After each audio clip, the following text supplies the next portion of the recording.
Adam Preddy has been shooting for Getty Images since 1998. In terms of a global photographer, Adam can really speak to that. He's been based in numerous cities, including Sydney, LA, Beijing, Tokyo, and now in Munich. Adam is a prolific and progressive sports photographer. He just shot his 6th Olympic Games, and Adam also shoots high-profile magazine assignments, including the likes of SI, Harper's Bazaar, Time Magazine, and also shoots some pretty big ad campaigns for companies like Nike, Adidas, GM, Coca-Cola. I think that if you are a sports fan, or even if you're not, I think you'll really be able to appreciate the scope and some of the innovation that Adam brings to sports photography. And I'm very, very excited to introduce Adam Preddy, the unifying language of sport. Welcome, Adam. Thanks very much for having me this afternoon in Austin. Pleasure to be here. I've got sort of 2 presentations I'm going to try and run through. One's on a bit of a loop, and it's just some sports pictures over the last sort of 16 years I've been at Getty Images.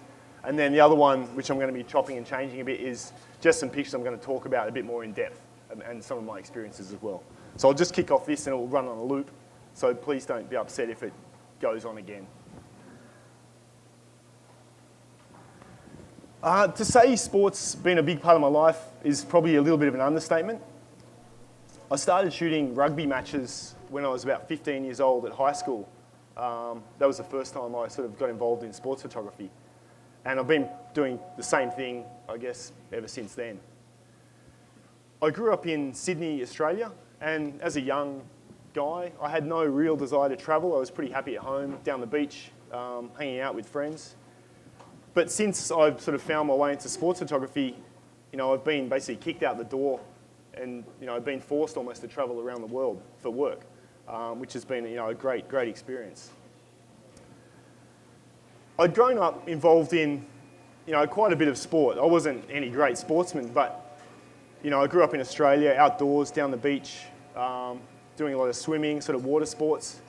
And I mean, sport was always on TV. It's a big part of Australian culture, so it was, I guess, a big part of my life too.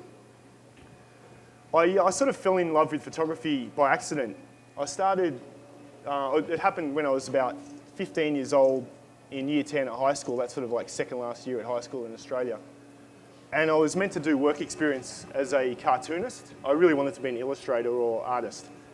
And I went to a newspaper with a cartoonist. And on the first day I was at work experience, he had to fly overseas suddenly.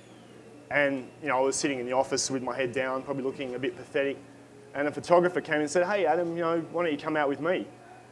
I think he may have just been after sort of a free assistant because he had a few challenging jobs on. But that was my first sort of introduction to photography. My first job, or the first thing I ever did with him, was it was a fairly local newspaper, like quite a small one in Sydney. I think probably about 25,000 readership, 30,000 readership. And we went out to do like an advertorial shoot for a local seafood restaurant. And we went down the beach, because the restaurant was on the beach, went down the beach, and the idea was we were going to shoot sort of fresh seafood in like a nice environment. It was a beautiful sunny day. We went to the restaurant, the manager goes, "Okay, what do you want to do, guys?" And there was like a big fresh lobster tank. And the photographer's like, "Oh, I think we should probably shoot like a lobster maybe down the beach." And he goes, "Okay, which one do you want?" And there was like 50 lobsters jammed in this tank. And there was one that sort of looked like Adonis. He was orange and perfect looking. Everyone else was sort of green and mossy. So we go, "Okay, yeah, we'll grab him." So we grab this massive lobster, take him down the beach. The photographer sets up the shot, and pretty much what I did for the next hour was chase this lobster down the sand as it made a break for freedom. And you would not believe how quick lobsters are on sand. And looking back on, as I was preparing the talk, I was thinking maybe that was, my first spark for sort of action photography, trying to get something moving in action. But yeah, anyway, after that, we had a nice big free seafood lunch, which is one of the fringe benefits of the doing sort of food jobs, I guess. And then later that afternoon, it was sort of my first experience in the darkroom and, you know, the magic of the darkroom. This was back in the day before digital. So you're processing the film and then doing the print under the enlarger, like dodging, burning, and just, you know, watching the print appear in the, you know, in the developer. Yeah, so anyway, after that experience, I didn't pick up a pencil again or, you know, do any more painting. I got a job after high school, sort of after school, sort of 2 days a week in a delicatessen, trying to save up money to buy a camera, and, you know, eventually did, and then sort of found my way into this career. And I've been doing it for 21 years now, which is a bit scary. And I guess one of the other things that really fueled me in photography and sports photography was around sort of pretty much this time, Sydney just was announced as the next Olympic city. And I, you know, just because I had a love of sport and then photography, I, you know, basically wanted to be a sports photographer. And then seeing that on the horizon in, you know, the year 2000, you know, it was 5 years away. I thought, oh, that would be my dream to go and photograph an Olympics and then to do an Olympics in my hometown. And that really sort of had me motivated for the next couple of years. I'll just jump out of this one for a second. I'm just going to share with you a picture. This was one of my first pictures that ever got published. He was my best friend at high school called Ben Ebel. He was a really good swimmer. And I just started working at the Sydney Morning Herald newspaper in the Mac room. So that meant sort of processing film. It was still the paper was getting printed digital, but we were still shooting colour negative and then processing and then scanning and doing the optimization on the computer. And I got a job there. Basically, I was fortunate. I knew how to use a computer, and this is back in the day, 1995. A lot of the older photographers had no ideas about computers, and I just left high school. I knew how to use a mouse, so I was qualified. Took that job, and then I was sitting in the office watching all these unbelievable sports photographers every day, and went out there to try and do my own stuff. And they just opened up Homebush, which was going to be the Olympic swimming pool, and I thought, I'll go and try and do a preview picture. So I got my mate, wrangled him out to the pool. I took my dad along as an assistant, and I remember walking into I rang up the pool to try and organise permission, and this is like a big Olympic complex, and I was, I think, 17 years old. I'm like, oh, hi, yeah, it's, Adam Pretty from the Sydney Morning Herald. Just want to come out, it's probably talking a bit more like, it's Adam Pretty, but, anyway, ended up talking my way in there, met the manager, and as a underwater housing, I used the fish tank. And I remember carrying the thing in, and the manager goes, mate, you can't take glass into the pool. And I was like, oh, no, it's an underwater housing. And he's like, oh, okay, yeah, that's fine. Snuck in, or got the glass sort of underwater housing into the pool, and then put a F4, took the prism off, put the F4 in the underwater housing, and had my dad hold like a flash straight over the top of Ben, sort of taped onto a broomstick, and then shot about, I think, 12 frames on black and white film.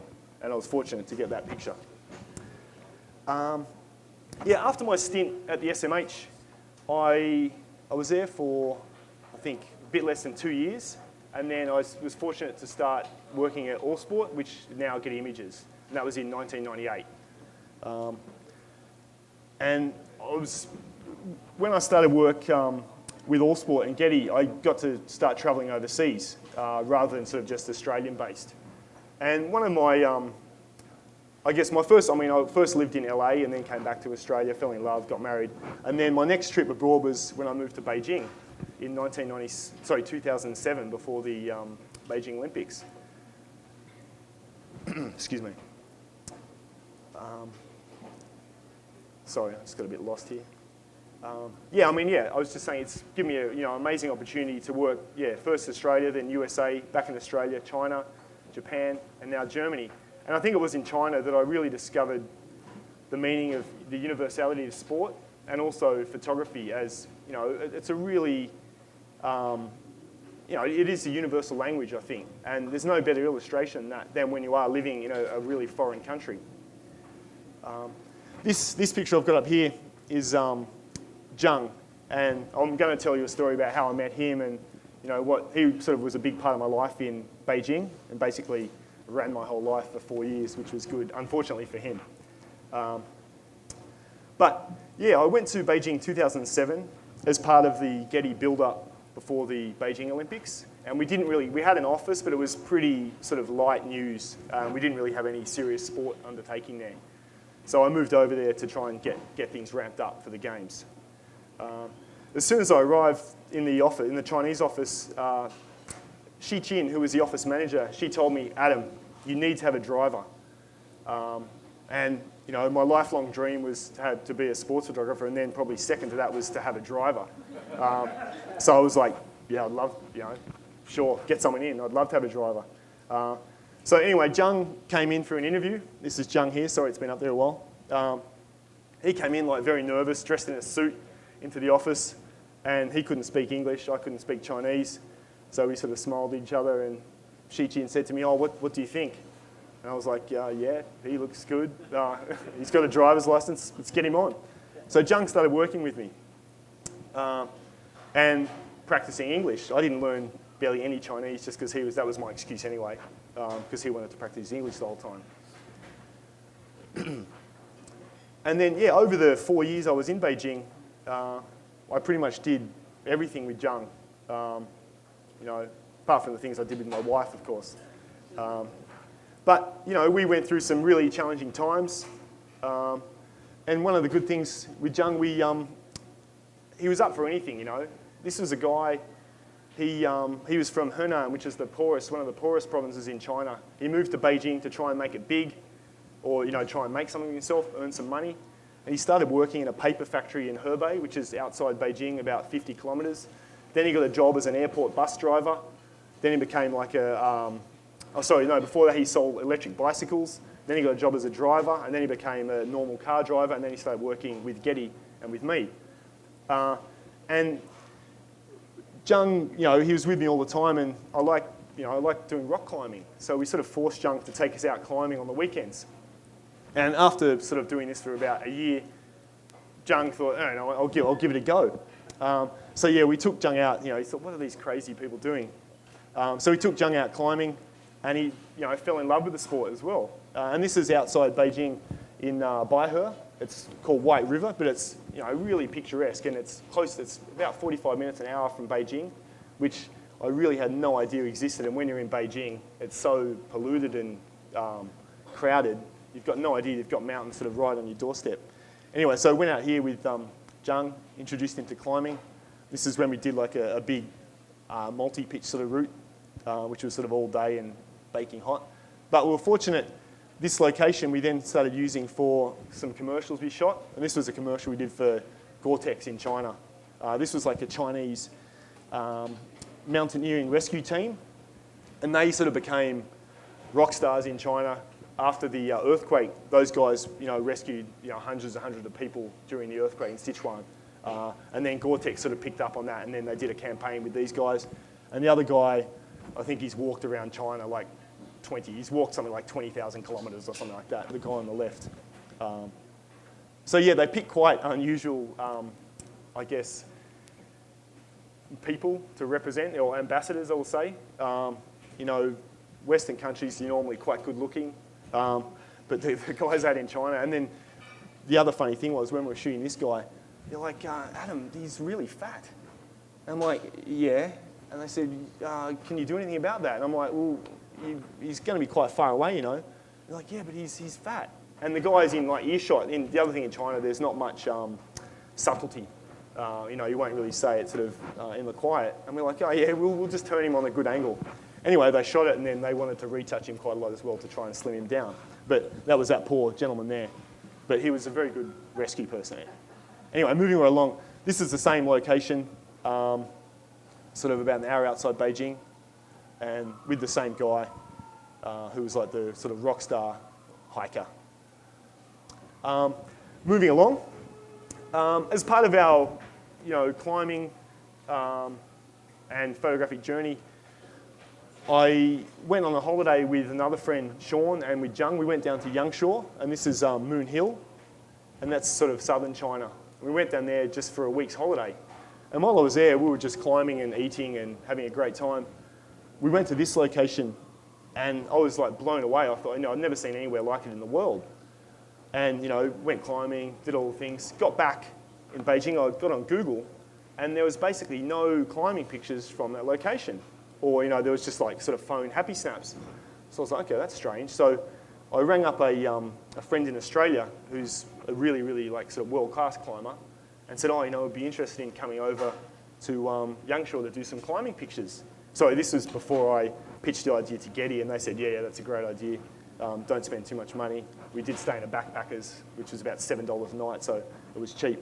But yeah, so Tilly came over from Australia, and we went back there for another 2 days and just got her to climb everything that we couldn't. And this is, wrong computer. And this is, this shot was shot in the morning, sort of at sunrise, and then in the afternoon, the sort of sun moved around. But to get up here, we stayed sort of down in that little town. I think it was like 800 or 900 stairs. And I wanted to shoot this picture on 5.4 on film, just because I thought it'd be a good idea. So we arrived at the bottom of the mountain with all this gear, and it was about 35, so like 95 degrees or something, and 99% humidity. And I was like, oh man, I'm going to be dead by the time I get up there. Fortunately, there were these like little, these Chinese ladies who looked about 95 years old, selling drinks. And they go, oh guys, because we were standing with all the gear, scratching our heads. I didn't want to get Tilly tired carrying the gear either because she had to perform. So they said, do you need some help with the gear? And we're like, yeah, that'd be great. So we negotiated a price with the old ladies. They carried the gear up like it was nothing. I got to the top, I was carrying like nothing basically. I got to the top and I was almost dead. And then they were selling drinks in like these little eskies. And so, can we buy the drinks? And this is after 900 stairs up the top. And they go, yeah, we've got 2. And we're like, oh, right, there's 3 of us. They go, don't worry, we'll go get some more. And so they went back down and brought up 2 more. And we're like, yeah, we're going to be here quite a while, guys. Could you maybe get a few more? So then they brought back 4. But it was like, they did this marathon up and down these stairs like 4 times when it killed me sort of doing it once.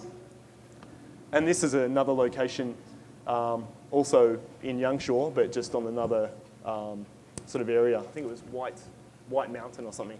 But if anyone goes to China, I highly recommend getting to Guilin. You can stay in like a backpacking or a nice little hotel and ride a push bike around everywhere. Within like about sort of 5-6 kilometers, you can go rafting on a river, ride to awesome climbing sites and just ride through rice paddies and farmland. It's amazing. All right.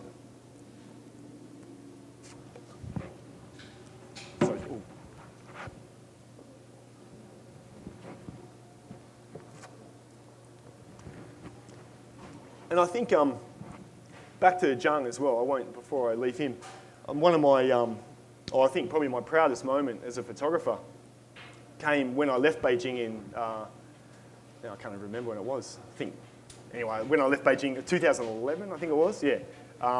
And Zhang, he was made a full-time photographer with Getty Images on staff, and just watching his journey from driver who had no interest in photography at all, really.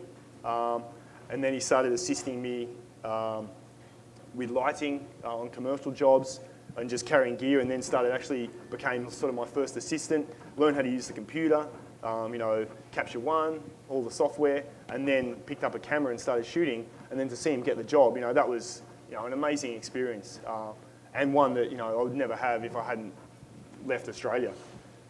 So that was pretty phenomenal. Sorry, 2 computers is too complicated for me. Yeah, while I was in Beijing, when I first arrived, it was about a year before the games were going to start, and I had an idea that it would be great to photograph the top 10 Chinese medal hopes. Just because I thought there'd be great pictures, and it would probably get a bit of usage because the world was, fascinated with China at the time. And I started in the office and I wrote a list of who I'd sort of like to photograph and then shared it with Xi Qin. And then she went about setting up meetings with, it's like a sports governing body in China. It's really centralized. So this governing body pretty much manages all the athletes within China, or all the Olympic athletes. A lot of the Chinese athletes are in the army, just so they have, a profession, but they're basically training, 24 hours a day. But it's, as I said, it's all done centrally. So I went to about 5 meetings over about 3 months, just, going to meet people and drink baijiu and try not to get drunk. And then eventually we sort of made our way up to the top of this organisation. And we went there, and I walked in there, and the guy's like, Adam. He spoke like perfect English, and I was like, oh, hi. When I shook his hand, and he goes, I love sports photography. I'm a big fan. I look at your stuff on Getty all the time. I was like, oh, great. And I said, so do you think we could get some? Yeah, whatever you want to do, I'll make it happen. So he pretty much organised access for us to see the gymnasts, the weightlifters, the rest, like pretty much everyone we had on our list, this guy sort of lined up. And this is I'm going to show you now like a series of pictures that I shot from using this guy's sort of access. This is the Chinese gymnastics team, as you can probably see. And we did this picture in their actual training centre. And it's this hall, it's probably about the size of a football field, like a soccer field, but indoor. And in Beijing, they've got, this gymnastics centre, the swimming centre, the weightlifting centre, you name it, every sport, baseball centre, it's all in sort of one massive block, not far from Tiananmen Square. And once you go in there, you get sort of escorted in there, then you're walking around and they've got like it's like almost like a massive university. But yeah, this was the first one we did, was the gymnastics. And we go in there and there was like hundreds of sort of young girls and guys running up and down training. And I'd gone to China, I'd seen kids' gymnastics features before, like pretty much every year in photographic competitions and so on. And it made it look a little bit depressing. And so I went in with that sort of idea, like, oh, these poor kids, it's such a hard life, they've been forced into doing this. But going in there, it was like total opposite.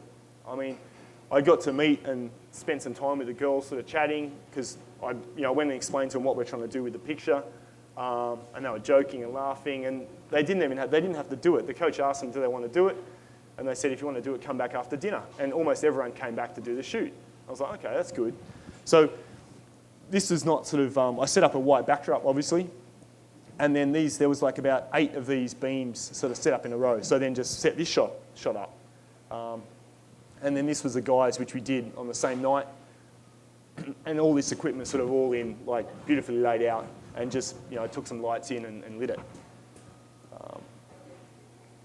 And then about a year later, after it had been published, the initial stuff had been published, a book publisher saw the picture of the girls and said, oh, I'd love to do like a making of, how did you do that, like a behind the scenes shot?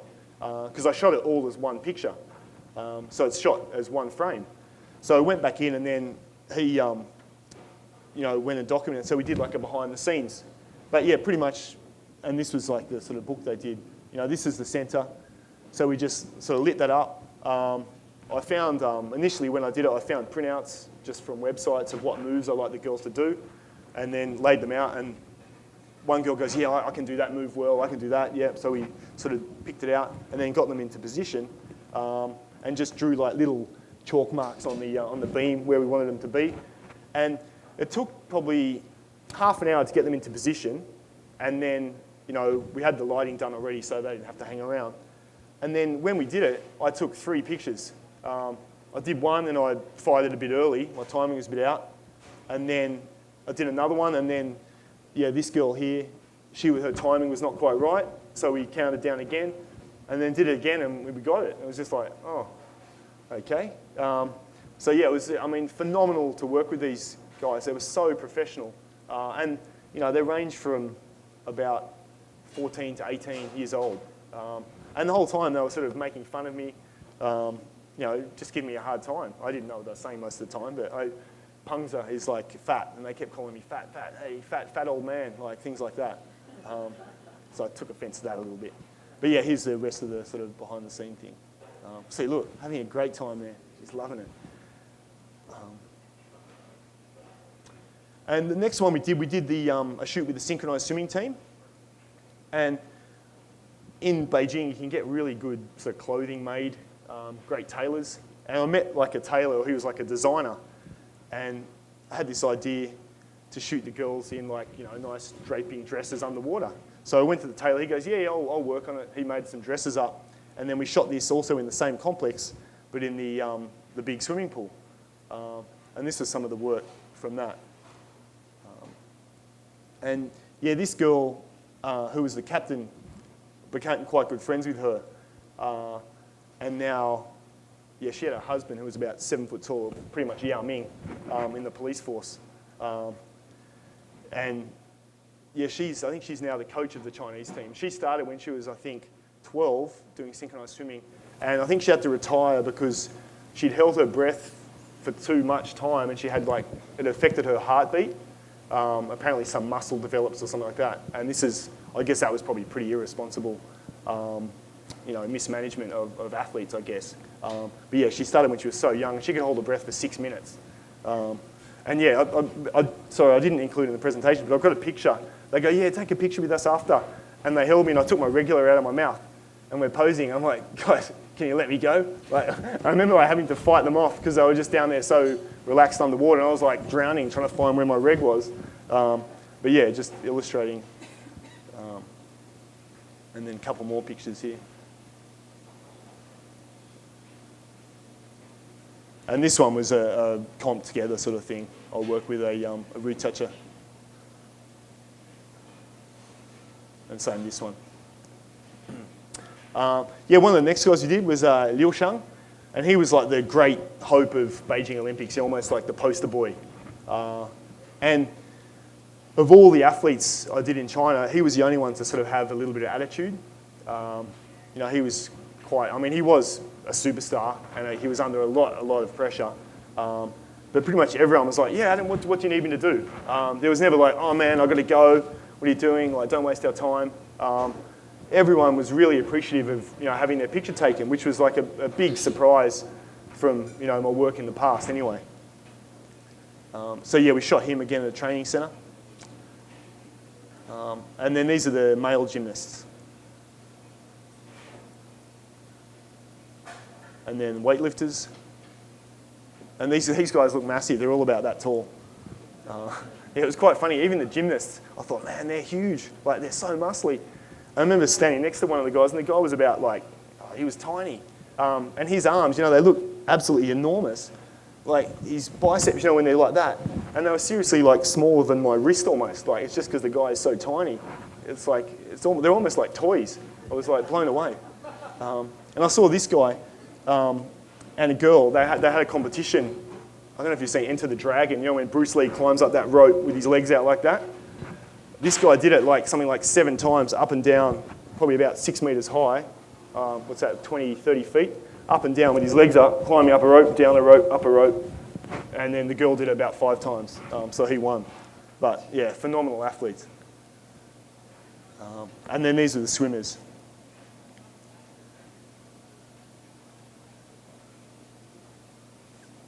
And the women weightlifters.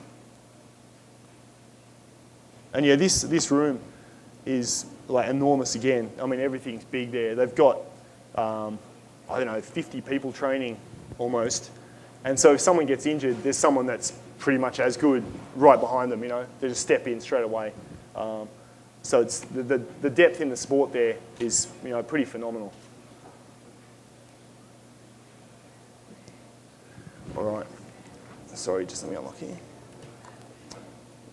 Yeah, the next part of the, as we sort of worked our way down the list, Yao Ming was on the, I guess on the bottom of the list or the top of the list, whichever way you look at it.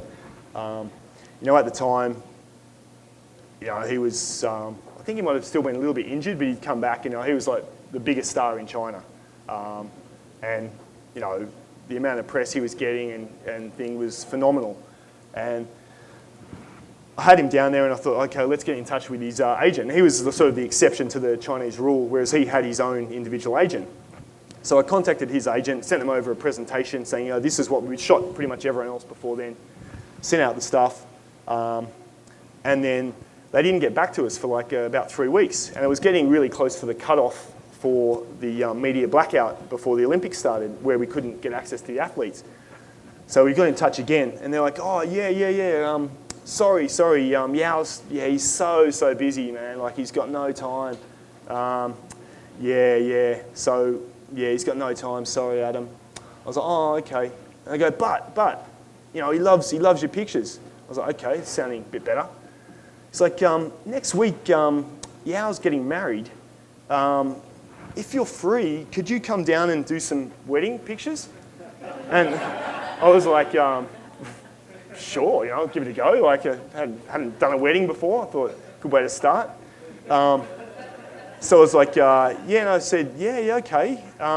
He goes, no pressure. You'll just be shooting sort of reportage-y stuff. He didn't say reportage, but behind the scenes sort of things, just around and about. We've got like a wedding crew doing the actual formal pictures. I was like, oh, okay.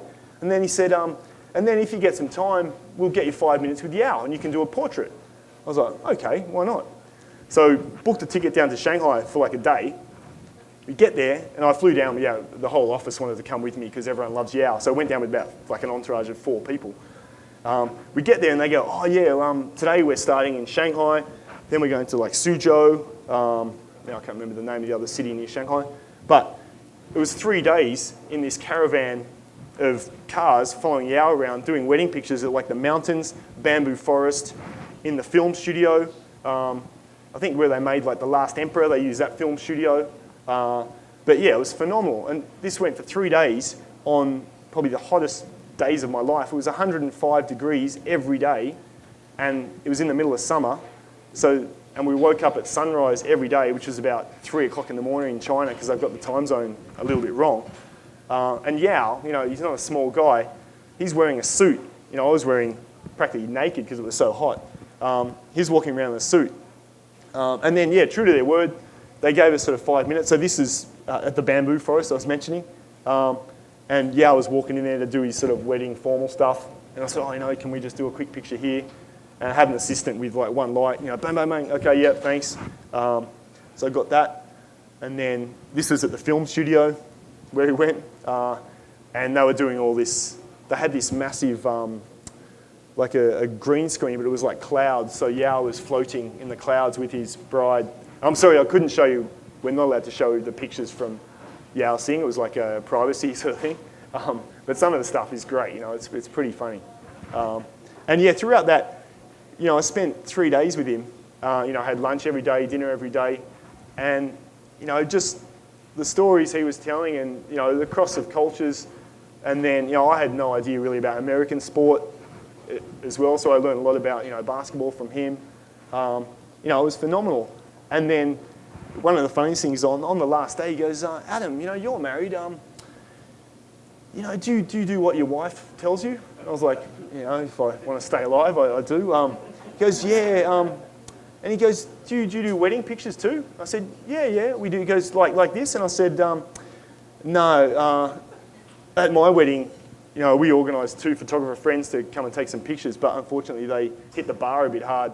So pretty much I've got no pictures at all from my wedding. So no, we don't do the same sort of thing. Normally it's maybe an afternoon. He goes, yeah, I didn't know if this was normal, but it was important for my wife, and it was important to her, so I thought I'd do it.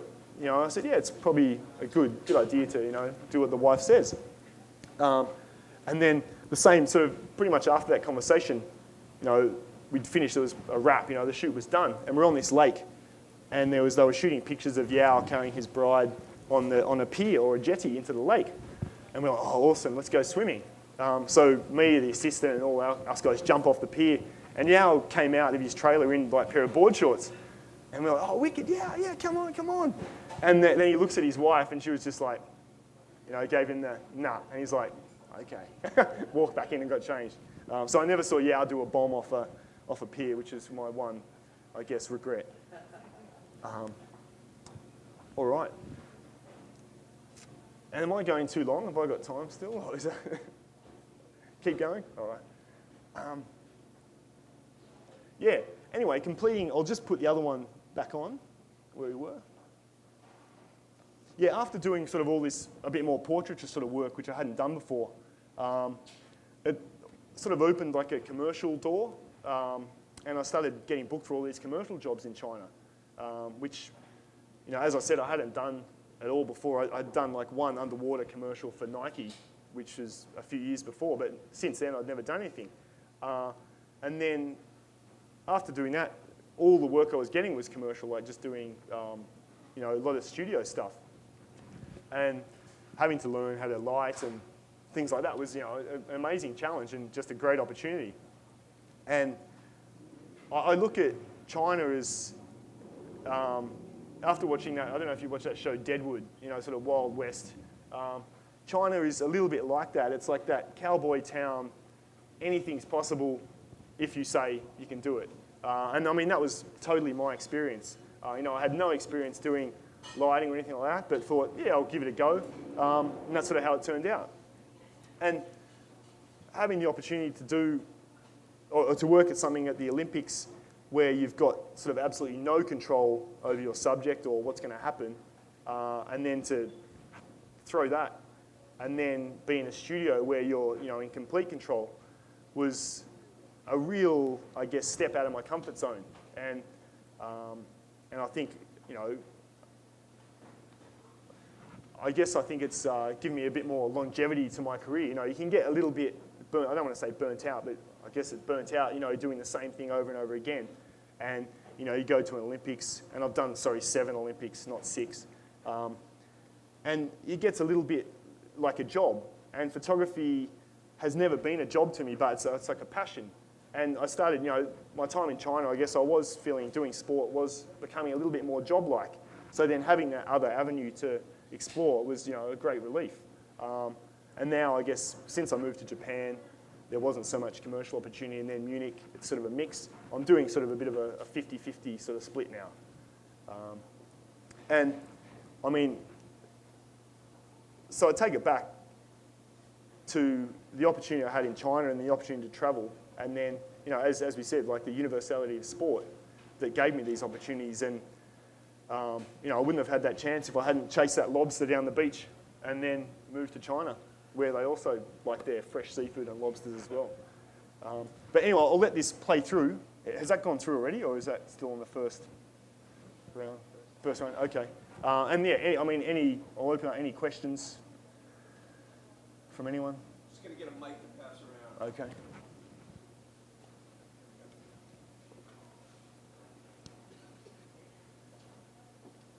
By the way, best question as determined by Adam gets a copy of the Year in Focus, which I'm sure Adam would be happy to inscribe. Very happy. Adam, can you also repeat the question when you get it? Yeah, no problem at all. Yeah, I mean, these pictures, I tried to put them in a little bit of order, some of the events, and this stuff is all from my time in Australia. And this was, yeah, Grant Hackett under the bridge.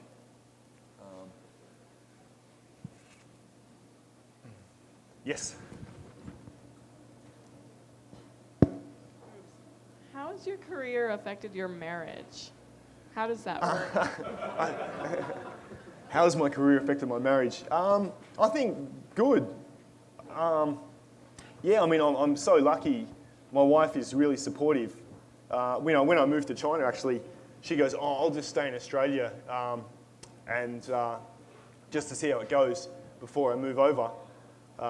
And we just bought a new house at the time. And then 6 months later, I was like, "Honey, are you coming over?" She goes, Yeah, I'm coming. So she moved over. But, I mean, it's been challenging, but she's sort of got more of a travel bug than I have. So she likes to go new places and explore. And, I mean, it's much harder for her too. You know, I walk into an office or overseas and I've got a job, I've got things to do. And she doesn't, you know, she's got to build her life from scratch every time. But, yeah, I mean, going strong. I think 11 years or something, so things are good. Like, but yeah, I mean, I wouldn't be able to do any of it without my wife's support. Or, yeah, I wouldn't have a wife, I guess, anyway. I've still got Jung, you know, I could fall back on Jung. He probably, yeah, I think he's a bit over me too.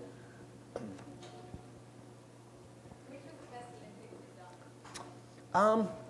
I'll be biased here, so best Olympics I've done would be Sydney, I think. It was my hometown. I knew sort of all the venues, all the locations. how to get around.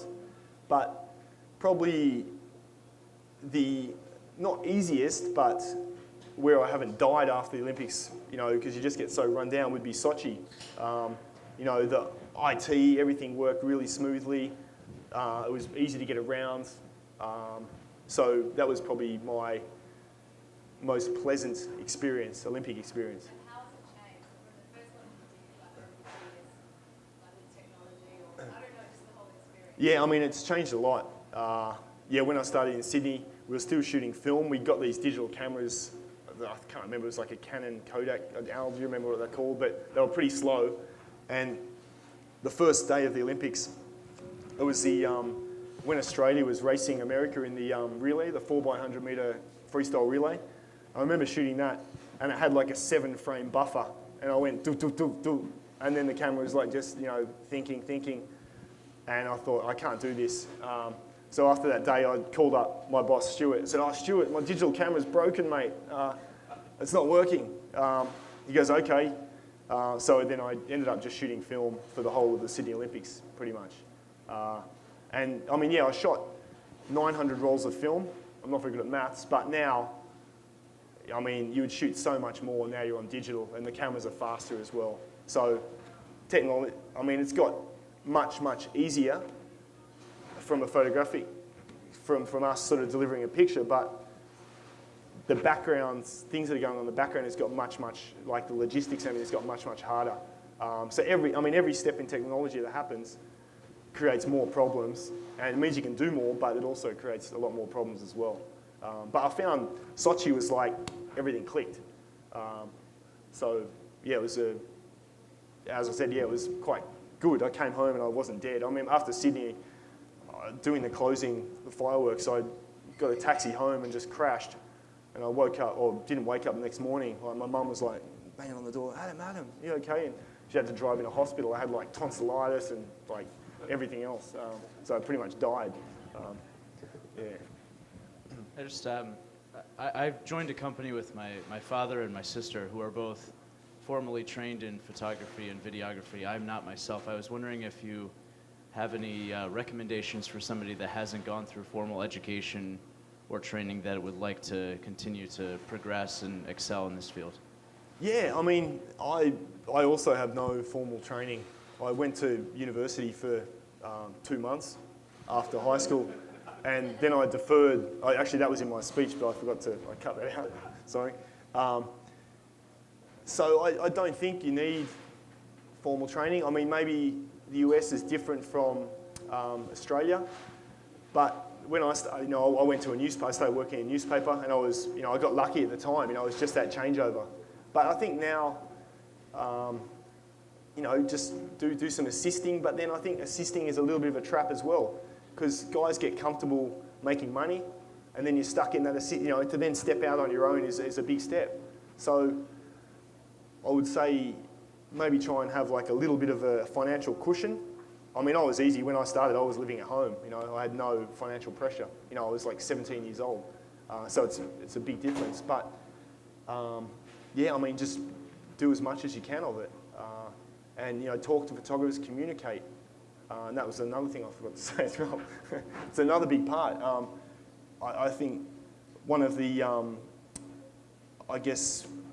attributes or things I took on mainly was the guys mentors I sort of worked with when I started would tell me everything I asked. If I had a question, they wouldn't try and like keep a secret. It's a secret formula, I can't tell you. They would tell me. And that's sort of what I try and do as well to guys that are asking me questions now. And I think photographers are pretty, it's probably a gross generalisation, but they're quite proud and protective. But I think to succeed, at least in my experience, I don't think that's how you should be. I mean, you should share as much as you can. And then by doing that, you'll reap the benefits as well. That's what I've experienced anyway in my career. And I look at, going back to Jung, this guy had no interest, but, I was passionate and he was working with me and thought, this guy's, it's not a real job, and it isn't. And having the opportunity to try and do that is good. But yeah, first and foremost, keep it a passion, I think. Just keep yourself motivated. I hope that answered the question. So, I have two questions for you. One, did you ever meet the crocodile hunter? And two, you've accomplished a lot, done a lot. What would be your dream shoot? Yes, I did meet Steve Irwin. I met him, funnily enough, in Bali. I was surfing, and I was actually there for work. I wasn't surfing on company time, by the way. On the afternoon off, yeah, I was out surfing, and he paddled out. I was like, hey, Steve. It was like, it was like crazy. So yeah, I mean, that was about all I said to him. So yes, I did meet a crocodile hunter. What was the next question? Your dream shoot. Yeah, I mean, I think Olympics is still the number one thing, you know, or number one sort of dream shoot I have. Just because it's so, you know, such a saturation of sport and adrenaline packed into like a sort of a small amount of time. And for a sports photographer, you know, I think that's, or at least my, you know, it's my sort of favourite thing to do. I mean, I will say it's getting harder and harder with sort of TV becoming more and more dominant. And that was the other thing I noticed in Sochi. Now TV's like, oh guys, we can't have you in the background. You know, so they were getting much more finicky about where we were. And that was quite funny because then when you look at some of the backgrounds they're shooting on, you're like, it wouldn't really matter if there was a few guys standing there. But anyway, yeah, Olympics is probably still my number one sort of dream thing to do. what do you think about the rise of user-generated content, smartphone photography, and how it's affecting your business? I think it's been great. I mean, going back to digital, everyone said, oh, digital's going to kill it. Like, you know, guys can come on the scene, can be a good photographer in like 5 minutes just because they got a digital camera. But I think all it does is it pushes the people that are passionate and I guess hopefully the professional people to up their level. You know, it's just more competition. And I think competition in anything is good. Or friendly competition anyway, you know, not someone trying to sabotage you. But yeah, I mean, it's communicating, I mean, spreading photography much, much more than, you know, ever before. So I think being a photographer, it's probably sort of the most exciting time I've ever worked. It's sort of now, I think. Yeah. What are some other people's photographs like? You know, what photographs do you have like hanging in your house? You know, that you haven't shot. You know, like anything iconic. You know, what's your favorite photo? Favorite photo? Or you know, one of them. I love some of the old sort of Muhammad Ali stuff as a sports photographer. You know, looking at sort of the old books like even sort of Walter Ios work, Chris Smith, Eamon McCabe from the UK. Yeah, those. I mean, I guess they're black and white prints were sort of some of my favourite work, and even Tim Clayton and Craig Golding, who are two Australian photographers. I grew up. I basically taught myself to print by looking at their books. And I don't have any pictures on my house in Munich at the moment, just because the walls are bare. We just moved in. But yeah, I haven't really had photos on the wall so much. Normally get a bit more sort of artwork up. But maybe it's just because I see it every day. Maybe it's bad, but yeah. Do you do any moving images or just still photography? Yeah. I got into, when I was in Japan, in Tokyo, I started getting into doing a bit more video. And I sort of did a behind the scenes thing with this boxer, but I mean, I like shooting it, but editing is tough, hey? So I've sent it off to someone in Japan to try and do the editing. I mean, I did a bit and it really interests me. But it sort of came at a time when I was in between doing a bit of commercial and it's another language to learn pretty much. So I found it challenging, but I love to learn new things. So, you know, I definitely want to keep involved. Yeah, just, you know, it's a whole other skill set, and I just thought it was great. I mean, and then you've got sound as well, which was like, oh, you know, so it's double stress. I want to know, right here, what's the worst mistake you think a photographer or someone capturing an image can make? Worst mistake? I mean, the first thing I do would be look at backgrounds. I think that's the most important thing in an image almost, in my opinion. So I think just taking a picture without any thought, that would be probably the worst mistake. And you can definitely tell. Even, I'll use my mum as an example. She started taking pictures. Like, she's got an iPhone now. She's like, oh, yeah, great. I was like, Mum, like, what's that?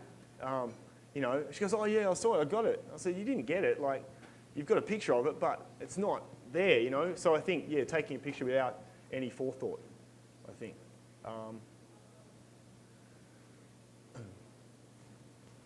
If that's a bad mistake, I don't know, but yeah. Well, it doesn't mean you won't get a good picture most of the time. Anyway. Any other questions? Adam, I actually have a question for you. Is there a difference in the way that you approach and shoot for editorial purposes and when you do commercial advertising shoots? Yeah, a big difference.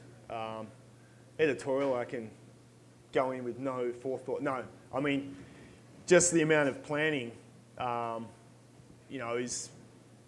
was a huge wake-up call for me, having to do multiple PPMs with clients and telling them what you're going to do. And it's like, man, all I'm going to do is, what's going to happen? The guy's going to be there. I'm going to take a picture of him. It's going to be perfect. But just having to do all that lead-up planning and just have to organise every, different possible scenario. And I guess you do a little bit of that editorial because you plan in your mind what could happen, what's going to happen, where you're going to be. But it's much quicker. Editorial, you walk into a venue, you've maybe got 5 minutes to do that, not 5 weeks. So, yeah, just the time frame, things happen. And I will say I don't think it's that helpful having too much lead time as well, because then you start second guessing 50 times. And most of my better pictures I've done when it's been a bit more spontaneous. Yeah, I mean, I've looked at the background, of course, found everything good, but just gone and done it. And then I look at it, and that's the danger of digital. Look at it and be like, oh, I could do it better like that, and you start meddling with it. And I think your initial instinct is often the best. And trying to play around with that, you then, I don't know if you dehumanise the picture, but you try and have too much control, and that's when it can fall apart, I think, for editorial anyway. Will you be shooting this summer's World Cup? Yes, I will. Yeah. And that's one event. Yeah, I've never done a football World Cup before. Oh, you never have? No, never. Cool. So I'm going to retire after that, actually.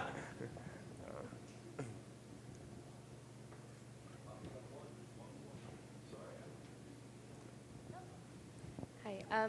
My mother always told me that the most precious thing she experienced as a photographer was catching someone's true self, and that the only way she did that was to connect to them through her camera. How do you, when you are connecting with someone like that, get into the mindset of becoming one with the people you're photographing in an intimate situation, such as their art or their performance or their sport? Yeah, that's a tough question. Because I think sports photography, it's almost like theatre. You're photographing a performance. So, yeah, I don't know if it is their true, as you said, it is their passion. So, yeah, it probably is their true self. So, yeah, I guess try and be, you don't really need to be invisible because they're so focused on what they're doing anyway. I don't know. I guess I just try and represent them in the best way that I possibly can and try and create the most beautiful picture. It's different when you're in control and you're talking. I like to have a good chat if I'm doing a portrait, have a conversation, try and, have a few laughs or something, have some connection, because I think that definitely helps. And also even, I think, shooting film or like a medium format or large format that slows you down a little bit, it somehow sees more into someone's soul rather than shooting digital and going da-da-da-da-da and then looking, oh yeah, okay. That's kind of what would be my lead into my next one, that she, even switching over into digital, she said there was just something more personal about it only having so many chances to connect with someone, and that she always felt that even once she switched over, that if she truly wanted to capture that moment or that person, that she needed to go back to a regular format. Do you have an opinion as far as digital giving you too many chances, or is it being impersonal? Or yeah, I think it does give you too many chances, but it's how you use that. You can use that to go, once you've got the picture, relax, or go, I'm going to make it better. And I think that was when I first went to digital, you shoot like something in action, and you're on film, you never know if you got it sharp or you don't know, 1,000 things could be wrong. But digital, you go, oh yeah, nailed it. And then you can move on. But I think it's that danger is when you move on, to try and keep working at something. And that's what film did. You kept working at maybe one picture rather than try and do 20. And working for an agency that likes to shift volume, digital's great. But when you try and slow, when you're slowing things down, I think you really can focus sort of on that one moment maybe better. Hopefully, I'm so awesome I can do it all. I can't. But yeah, it does. Yeah, it's just a totally different mindset. All right, I think that wraps it up. Thank you, Adam, for great, insightful presentation.